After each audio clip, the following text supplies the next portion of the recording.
Darum geht's heute. Ihr habt es euch so gewünscht. So sieht's aus. Das ist die Wahrheit über meinen Bauch. Ein Powerlifting-Bauch. Eine Bauchmuskelwampe ist es. Eine richtige Wampe mit Power. Und ich zeige euch die Wampe jetzt mal. Ich sage euch gleich, ich trainiere keine Bauchmuskeln. Ich mache keine Crunches. Ich trainiere meine Bauchmuskeln nur durch Powerlifting-Übungen, durch Nebenübungen, mit Atemkontrolle, Core. Ich zeige es euch. Jetzt passt auf, haltet euch fest, nicht erschrecken. Okay. So, weil das muss man sehen. Okay, das ist mein Bauch. Und was ist das Wichtige an diesem Bauch? Für mich, dass er funktionell ist. Was bedeutet funktionell? Es ist mir kackegal, wie der aussieht. Das ist der nette Nebeneffekt, der resultiert, wenn ich mich dementsprechend gut ernähre. Das Wichtige für mich ist aber, dass der Bauch mich stützt. Dass der Bauch mich stützt und schützt. Und da gehört diese Atemtechnik dazu. Jetzt passt auf. Ich erkläre es euch jetzt mal. Ich bekomme immer wieder Videos, ich bereite Athleten vor, Technikanalysen und ich sehe sofort, wenn der Core schwach ist. Was ist der Core? Der Core ist einfach, ich atme in den Bauch ein, ich atme ein, dadurch presse ich die Luft gegen die Bauchmuskeln und die Bauchmuskeln drücken die Luft, die in meinem Bauch ist, gegen die Wirbelsäule. Dadurch ist der Bauch und die Wirbelsäule geschützt, beziehungsweise der Rücken. Und ich runde nicht ein deshalb, das ist wie eine Stütze hier. Das stützt mich, das ist wie ein Stecken, das ist wie eine Laterne, die ich habe und es geht ein Wind. Und ich stütze die jetzt von einer Seite ab und von der anderen. Der Wind kann kommen, wie er will. Hinten sind meine Rückenstrecker, vorne ist mein Core, meine Bauchmuskeln. Wenn ich jetzt vorne keine Luft reinpresse, das ist die Stütze von vorne und der Wind kommt von hier, was passiert, beziehungsweise von hier, dann passiert das. Nein, der Wind kommt von hier, dann bricht es ein. Das ist halt, wenn ich jetzt ein Ding Kniebeuge zum Beispiel. Nein, Kreuzheben. Jetzt passt auf. Ich gehe runter. Ich bin hier, ich bereite mich immer so vor. Ich strecke einmal durch, indem ich meine Beine durchstrecke, tauche ich ab und währenddem ich abtauche, atme ich ein. Ich aktiviere den Core. Ich mache das. Und jetzt stampfe ich, drücke ich mit Füßen in den Boden. Wie wenn ich in der Beinpresse bin. Hätte ich jetzt diese Luft nicht und diesen Core, dann würde das so auf den unteren Rücken gehen. Und so bist du einfach, wenn du einatmest, wie eine Bombe, die explodiert unten, die ist geschützt. Du wirst rund wie eine Kugel. Ich mache dick. Und dann schieße ich hoch. Wenn ich diesen Core nicht aktivieren kann, dann bricht alles zusammen. Das ist wirklich das Wichtigste, das ist die Körpermitte, die verbindet alles miteinander, den Beinbeuger, den Gluteus miteinander, vorne den Iliopsoas, den Strecker, die ganze Hüfte, die Rückenstrecke, einfach alles, den Trapez. Wenn du diesen Core nicht hast, dann kannst du nicht rudern, dann entsteht keine Verbindung zum Lat. Ich werde jetzt mal rund, ich habe jetzt mal hier keine Spannung, dann passiert das. Das hier.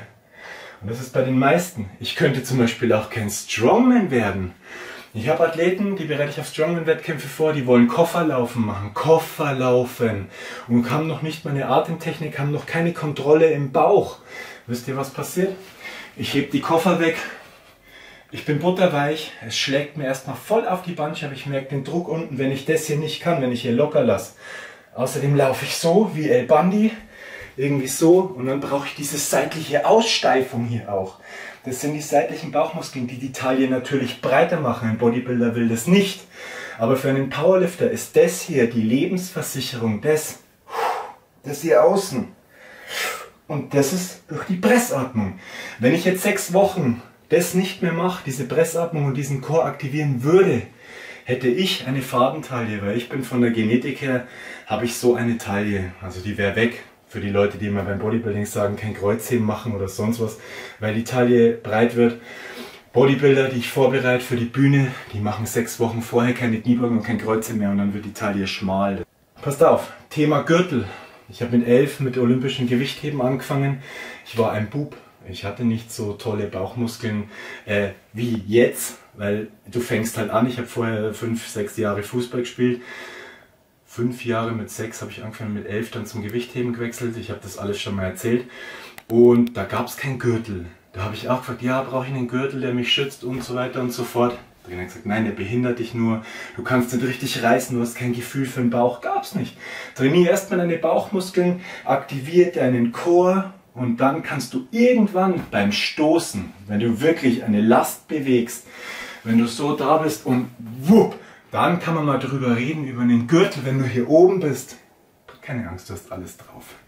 Und du bist hier, dann kannst du mal drüber reden. Aber es braucht es einfach nicht. Viele Powerlifter, die nehmen keinen Gürtel, weil es es nicht braucht. Weil das hier, das ist die Lebensversicherung. Und darauf musst du setzen und nicht aufs Equipment. Wenn jetzt der Core da ist, welchen Gürtel nehme ich? Es gibt so viele Gürtel. Ich habe mir zum Beispiel auch meinen Bauchnabel gebrochen beim Bankdrücken.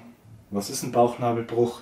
Wenn zu viel Druck vom Innenraum kommt, eben durch diese Pressatmung, dann drückt die Luft auch gegen den Darm und so weiter und dann bricht der Bauchnabel und dann kommt der halt raus, der Darm. Ist operiert worden, vernäht worden, ein Netz drüber gemacht worden, kann ich nur jedem empfehlen, jeden Powerlifter, der mit Pressatmung arbeitet, ein Netz drüber machen lassen. Und dann ging es los. Nach dieser Verletzung, dann habe ich das erste Mal wieder einen Gürtel benutzt und dann habe ich den hier genommen. Warum? Den kennt ihr bestimmt aus meinen Instagram-Videos. Das ist gar kein richtiger Gürtel, schaut mal her. Eigentlich hebe ich komplett ohne Gürtel. Das ist eigentlich nur wie so ein Handtuch, das ich mir umwickle. Aber es verhindert, wenn es richtig, richtig schwer wird, dass es die Bauchmuskeln hier spaltet, dass das sich auseinanderdrückt. Dann lege ich jetzt so an, weil viele fragen, welchen Gürtel benutzt du? Hier, jetzt ist hier mein Bauchnabel, lege den drüber, dann ziehe ich hier an. Wupp. Und jetzt kann ich das machen mit dem Core. Und jetzt passt auf. Bei der Kniebeuge würde ich den komplett hoch tun, weil es einfach wichtig ist, dass wenn ich jetzt hier bin und ich bin hier, jetzt passt auf. Viele, die atmen auch nicht ein. Ich sage es immer meinen Athleten bei den Technikvideos, ich habe nichts gehört, bevor du runtergehst. Du musst es hören. Da atme ich nicht durch die Nase ein, so. Das dauert viel zu lang. Das muss richtig reingesaugt werden, wie durch einen Kompressor. Jetzt passt auf. Dann mache ich das so. Ich stehe so da. Ich ziehe mein Latt runter. Okay, die Technik ist jetzt egal. Es geht jetzt nur um den Core und die... Jetzt muss ich aufpassen, sonst reiße ich die Küche ab. Also, ich stehe da. Kopf ist oben und durch dieses Einatmen hebt die Brust, dann sind meine Schulterblätter hinten noch mehr fixiert, meinen Latissimus habe ich und das letzte Stückchen, wenn ich einatme, atme ich noch in den Unterbauch und der kommt dann hier unterm Gürtel raus. Wenn der Gürtel zu weit unten ist, dann wird es das verhindern, dass das rauskommt und es wird mich unten einfach, es wird mir erschweren, dass es er wäre halt im Weg, der Gürtel, der wird auf meine Beine drücken, jetzt passt auf. Also ich bin hier. Brust ist oben, das letzte Stückchen in den Bauch, runter, und dann schieße ich nach oben und das kommt nur durch den Core. Wenn ich das nicht machen würde und ich würde so runtergehen ohne diese Atmung, es passiert das. Ich hätte sofort einen Buttwink unten, ich hätte diesen Buttwink und es fühlt sich alles beschissen an, ich hätte keinen Beuger, ich hätte keinen Arsch und ich habe keine Bombe unten, wie beim Kreuzheben. Das ist die Atmung. Und das ist einfach Technik, das ist Powerlifting. So trainiere ich meinen Bauch und so sind diese Bauchmuskeln entstanden und überhaupt da. Wenn ihr euren Bauch trainieren wollt, trainiert den eben durch das hier. Jede Wiederholung in der Kniebeuge, müsst ihr euch vor Augen halten, ist ein Wettkampfversuch. Jedes Mal, wenn ich wieder hier stehe, muss ich mich nur sammeln, ich muss den Körper ausrichten. Bumm, wenn ihr Low Bar beugt, müsst ihr euch wieder ein bisschen nach vorne beugen. Wieder Luft und runter. Wenn ihr oben seid, wieder sammeln ist, ja. Was will ich jetzt sagen? Okay. Zu den Gürteln noch. Mir fällt jetzt dann bestimmt noch jede Menge ein. Dann gibt es noch den Gürtel hier. Das ist der typische Powerlifting-Gürtel. Wenn der kommt, der ist verdammt starr. Ich habe den weich gemacht. Das hier, das könnt ihr gar nicht machen. Und wenn der neu kommt, dann ist der wie ein Brett. Und wenn der wie ein Brett ist, dann passt er sich nicht an. Dann schneidet der hier ein, überall. der cuttet euch richtig diesen Bauch ein und ist richtig kacke. Müsst ihr weich machen, kleiner Tipp. Nehmt ihn so und alles hier auf diese Kante mit dem ganzen Gewicht und dann zieht ihr so an. Dann geht ihr Stück für Stück so durch und das macht ihr mal eine halbe Stunde. So, und dann wird der butterweich und dann könnt ihr den schön rumwickeln und dann passt er sich an, der Gürtel. Das wird der beste Gürtel und ihr holt auch richtig viel raus aus dem Gürtel. Aber nur, wenn ihr diesen Grundchor schon habt und diese Atemtechnik beherrscht, dass die drin bleibt. Im Endeffekt ist es dasselbe wie Bodybuilding, nur andersrum. Ein Bodybuilder will, wenn er seine Posen hält, dann tut er die Taille rein und dann atmet er ganz flach in die Brust. Ganz flach. Du musst atmen und dann musst noch grinsen. Aber du atmest, weil sonst erstickst du. Wir machen das gleiche im Powerlifting, das allerselbe. Nur, dass wir die Luft reinpressen und der Bauch drückt raus. Das ist das allerselbe. Und wenn ich jetzt einen Satz habe, der länger dauert, wie zum Beispiel ich ruder hier, dann habe ich auch die Luft drin. Da muss ich auch flach in die Brust einatmen, aber der Chor bleibt im Bauch. Die Luft bleibt immer drin, weil sonst knicke ich ein, die Schultern gehen nach vorne und die Verbindung verlierst du. So das hier, das bleibt immer da. Immer hier. Und du kannst da drauf hauen, das ist halt, ihr müsst es unbedingt trainieren. Und wenn ich dann, zum Beispiel bei so Jungs, wenn ich die zum Training habe und ich nehme die mal an ihren Gürtel. Der Gürtel, der ist um und ich nehme die mal und ich sage, atme ein, weiter, Chor. Dann drücke ich dagegen. Da ist gar nichts da. Da ist nichts. Ich könnte den in die Eingeweide reindrücken. Das darf niemals passieren.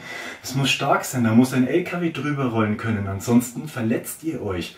Trainiert es unbedingt. Die Amis sind da viel weiter. Die mit den Atemtechniken. Die atmen in die Rückenstrecker, die atmen in den Bauch, die atmen in die Brust. Das müsst ihr trainieren unbedingt. Beim Bankdrücken müsst ihr in die Brust atmen können. Dann weitet es die Brust. Dann trainiert ihr die Brust viel, viel besser. Die Schulterblätter sind richtig aktiviert, die drückt es in die Bank rein. Es ist so wichtig, die Atemtechnik. Deswegen erstmal das lernen, bevor, leider kaufen sich die meisten die neuesten Powerlifting-Equipments, die neuesten SBD-Gürtel mit der Schnalle. Hauptsache cool sein nach einem Versuch und Bing machen können. Hey, und wenn dann der Gürtel weg ist, dann steht da so ein Stecken da und ein Gerippe.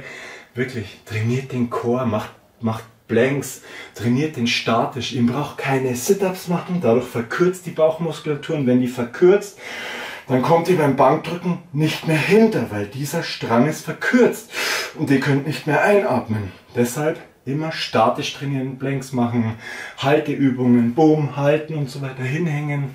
So trainiere ich meinen Bauch und eben durch diese Atemtechnik, durch jede Übung beim Latziehen ist die Luft drinnen, immer so eine Bauchmuskelwampe. Beim Ziehen drücke ich den Bauch richtig so entgegen und die Luft ist drin und dann aktiviere ich meinen Lat. Ja, das ist es. Und den Gürtel, der ist halt richtig geil, weil der richtig viel rausholt. Aber ich will mir das aufheben als Joker, will ich nicht benutzen und dadurch hole ich halt extrem viel raus. Und das ist halt dann das Gleiche. Und ich merke schon, das ist so eine Power, aber das hebe ich mir auf. Und das ist der Chor, ganz wichtig. Wenn ihr das nicht habt, bitte gebt nicht Gas im Training, trainiert es erstmal. Ihr braucht, es muss wie Beton sein, es muss alles statisch sein, das ist die seitliche Aussteifung. Und das könnt ihr durch jede Nebenübung trainieren. Beim Trizeps, die Luft bleibt drin, Wurm, Wurm. Beim Bizeps, Luft, Wampe rein, voll die Luft rein. Die ganze Verbindung, die Schulterblätter arbeiten, der Trapez arbeitet. Im Gegensatz zu, wenn ihr wie ein Schluck Wasser da seid. Und das ist so, da passiert nichts. Es geht jetzt auf die Bizepssehne, die Schulter kippt nach vorne. Im Gegensatz zu, Wurm, Brust ist oben, Bam. So muss es sein. Ja, und das macht jeder. Das ist mein Tipp für jeden, der gesund heben will. Trainiert den Chor durch Atemtechnik und es geht richtig viel im Powerlifting, im Bodybuilding, genauso wie im Bodybuilding. Ihr werdet kein Feeling haben im Training, wenn ihr nicht den Chor trainiert. Ja, und wenn ihr Angst habt, dass die Taille zu breit wird, dann müsst ihr es so sehen, dann müssen halt die Schultern noch breiter werden und 6 Wochen vom Wettkampf hört ihr auf damit. Mit der Pressatmung und die Taille wird rucki-zucki wieder schmäler und dann habt ihr trotzdem diese schöne Linie hier, da geht nichts kaputt, das ist absoluter Schwachsinn. Das ist Quatsch und ich ziehe ohne Gürtel mit diesen lapprigen Gürtel, mache ich Wiederholungen mit über 300 Kilo und ich finde die Taille, die ist jetzt nicht so schlimm. Ich finde, die ist okay. Ja, das war's. Aber wie gesagt, ich bin jetzt gut gelaunt oder so, aber das ist wirklich ein verdammt ernstes Thema, weil ihr killt euch eure Wirbelsäule, wenn ihr das hier nicht trainiert. Das ist eine Lebensversicherung. Core und Gluteus, das Wichtigste für den unteren Rücken. Ja, unbedingt trainieren. Die Strongmans haben meiner Meinung nach den stärksten Core überhaupt fürs Laufen. Der Choke, wenn du den mal hast und der kippt hier hin und her. Wenn die nur eine Sekunde die Luft herauslassen von der Brust, die müssen den Core von hier bis hier oben haben. Und dann musst du laufen und das müssen die komplette Strecke muss die Luft drin bleiben. Lebensversicherung, ansonsten ist Schluss, da ist Feierabend. Jawohl, wieder ein kurzes, knappes Video. Ja, ich hoffe, das Video hat euch taugt. Ich habe es euch versprochen, dass ich das mache. Setzt es um, fangt nicht zu früh mit dem Gürtel an. Wirklich, Gürtel zum Schluss braucht es nicht. Ihr braucht keine Angst haben. Noch was. Jetzt hätte ich es fast vergessen. Gürtel. Jetzt passt auf. Ihr kennt es bestimmt. Wie zeige ich es euch? So. Ihr kennt die Leute, die Gürtel, ich sehe es immer sofort an der Technikanalyse, wenn ich die mache, die dann so da sind. Erstens, du bist angespannt, wenn du in einen Maximalversuch gehst und dann machen die so, reißen an, der Bauch ist hier. Der ist jetzt richtig hier, weil der Gürtel reindrückt. Was passiert? Du brichst die Bauchmuskulatur, beziehungsweise du unterbrichst sie. Du hast keinen Stecken mehr. Du Vogelhäuschen, Stecken, Stütze, säge ich ab, bricht zusammen, wenn der Sturm kommt. Also passiert das. Gürtel ist fest, bupp, das passiert. Zack. Und dann ziehen die so. Und dann Wirbel für Wirbel rollen die auf. Mir wird es immer richtig schlecht, wenn ich das sehe, wirklich. Und dann weiß ich, Gürtel zu fest, keinen Core. Wenn ihr den Core habt, wenn ihr den schon von Grund auf habt, eine Bauchmuskulatur und ein Feeling, werdet ihr diesen Gürtel niemals so fest ziehen. Weil ihr das einfach, schaut her, ich habe jetzt die Luft drin. Und wenn ich die Luft drin habe, dann nehme ich das als Anhaltspunkt. Okay, Luft ist drin, dann mache ich ihn so grob fest. Okay, noch ein Stück fester. Und das, was ich jetzt mache, ist, okay, er sitzt. Jetzt teste ich, ob er wirklich richtig sitzt, der Gürtel. Nämlich indem, den rückelt es jetzt noch ein bisschen zurecht. Ich gehe kurz so runter, und das müsst ihr mal machen.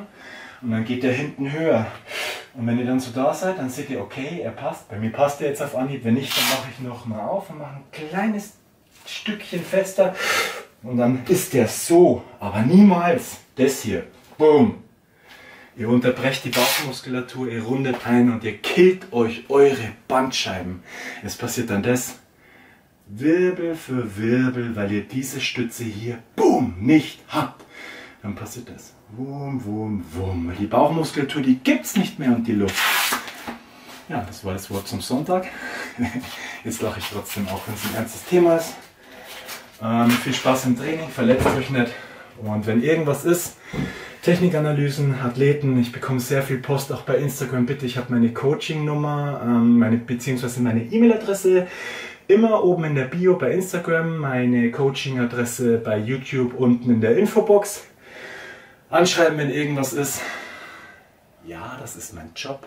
Es kostet auch Geld, aber ihr werdet daraus profitieren. Und Physiotherapeuten kosten Geld, ihr spart euch Zeit, ihr spart euch verdammt viel Zeit, die Uhr tickt und die ganzen Tipps sind wirklich viel wert. Rucki-zucki werdet ihr stärker und ja. Okay, ich hoffe, es hat euch gefallen. Ich bin raus, das sagen eigentlich nur YouTuber, aber jetzt sage ich es auch, keine Ahnung warum. Also dann, einen schönen Abend, bis dann. Ciao, ciao.